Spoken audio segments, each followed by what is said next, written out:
bien de mon Père, bonjour. Grande est ma joie de vous avoir ce matin à cette nouvelle journée et nouvelle semaine de méditation.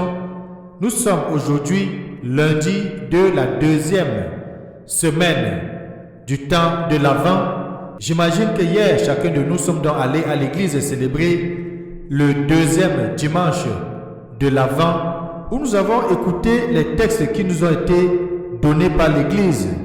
Aujourd'hui, nous commençons, comme je l'ai souligné, une nouvelle semaine, une nouvelle journée de méditation. Et l'Église va nous donner deux textes pour méditer.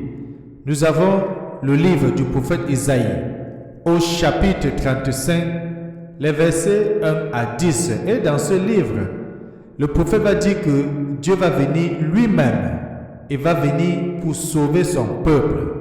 Ça sera l'œuvre du Seigneur lui-même qui agira, qui libérera son peuple et qui le rétablira et qui le restaurera.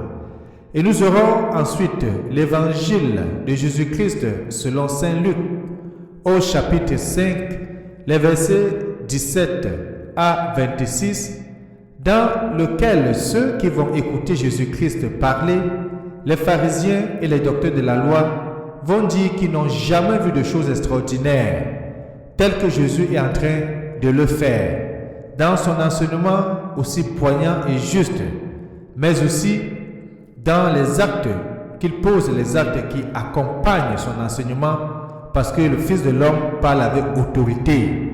Eh bien, de mon Père, voilà la table étant mise. Je vous invite chacun à ouvrir sa Bible aux différents textes de ce matin, mais de tourner son sens à l'intérieur pour rencontrer ce Dieu qui au fond de nous tous les jours nous parle et qui est à côté de nous. Bienvenue.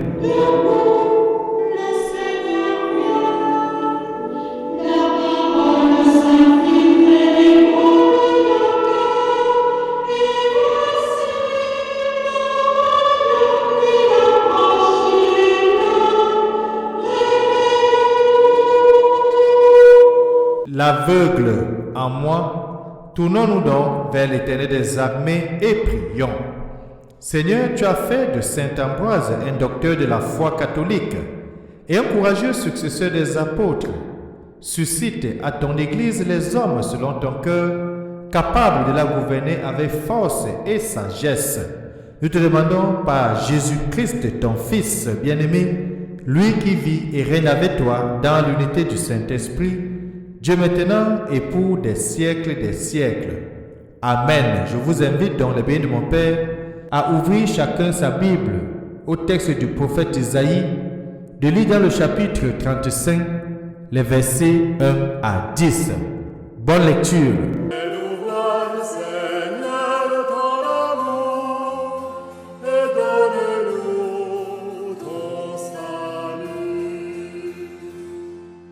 J'écoute, que dira le Seigneur Dieu? Ce qu'il dit, c'est la paix pour son peuple. Son salut est proche de ceux qui le craignent, et la gloire habitera notre terre.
Évangile de Jésus-Christ selon Saint Luc, au chapitre 5, les versets 17 à 26.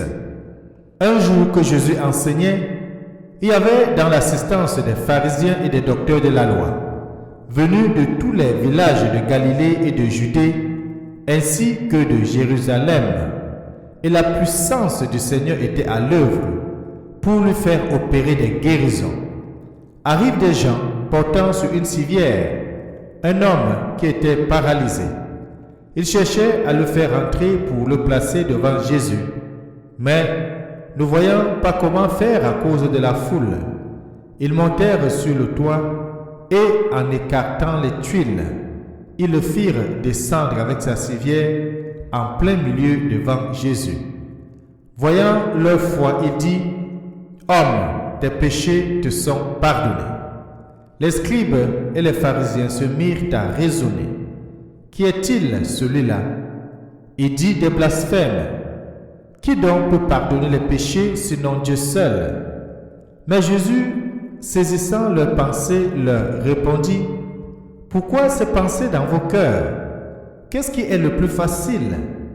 Dis tes péchés te sont pardonnés, ou dis lève-toi et marche. Eh bien, afin que vous sachiez que le Fils de l'homme a autorité sur la terre pour pardonner les péchés, Jésus s'adressa à celui qui était paralysé. Je te le dis, lève-toi, prends ta civière et retourne dans ta maison. À l'instant même, celui-ci se releva devant eux, il prit ce qui lui servait de lit et s'en alla dans sa maison en rendant gloire à Dieu. Tous furent saisis de stupeur et ils rendaient gloire à Dieu. Remplis de crainte, ils disaient: Nous n'avons vu des choses extraordinaires aujourd'hui. Acclamons la parole de Dieu. Louange à toi, Seigneur Jésus-Christ. Nous avons vu des choses extraordinaires aujourd'hui. Eh bien, mon Père, c'est ainsi que l'évangile que nous venons de lire et d'écouter s'achève sur cette exclamation d'étonnement de ceux qui voient Jésus à l'œuvre, qui l'écoutent parler avec autorité, mais surtout qui voient comment Jésus opère des guérisons au milieu d'eux. L'évangile va nous dire, très loin lorsque nous allons le lire profondément, que les signes accompagnaient l'enseignement de Jésus-Christ.